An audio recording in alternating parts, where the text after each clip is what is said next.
Bonjour et bienvenue pour cette nouvelle édition de la Minute Info. Pour commencer, le Secrétariat général de la Défense et de la Sécurité nationale organise une consultation sur la problématique comment lutter contre la manipulation de l'information due aux ingérences numériques étrangères. Consultation disponible depuis le 15 décembre 2025 et ce pendant 30 jours sur sa plateforme. L'objectif est de sensibiliser et engager la population autour des désinformations, renforcer la responsabilité des plateformes numériques, développer des capacités solides face aux ingérences numériques et enfin coopérer avec les partenaires européens et internationaux pour unifier la cybersécurité.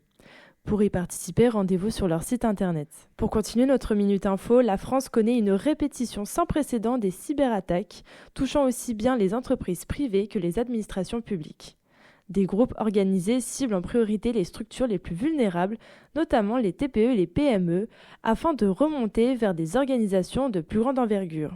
Selon Jérôme Choukroun, directeur commercial de l'Ecolink, sous-traitants et prestataires constituent souvent des portes d'entrée faciles, faute de protection adaptée. Il alerte sur la nécessité d'adopter des solutions de cybersécurité souveraines et réellement efficaces pour faire face à l'intensification des menaces. Il est donc primordial que les entreprises adoptent une maturité numérique pour faire face aux nombreuses ingérences. Et enfin, pour finir cette Minute Info, à l'heure où l'hyperconcurrentiel prend une place importante au sein du secteur de l'industrie, la Direction du renseignement et de la sécurité de la défense publie une nouvelle fiche intitulée « Savoir recevoir des visiteurs tout en protégeant son patrimoine ». Cet outil a pour objectif d'aiguiller les entreprises lorsqu'ils proposent une visite de leur site à leurs clients.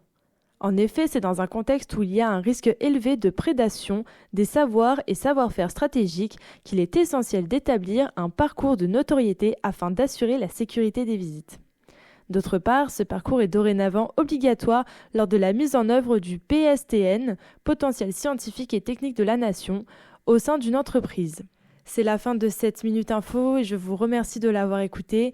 Et pour plus d'actualités, rendez-vous sur anews-sécurité.fr.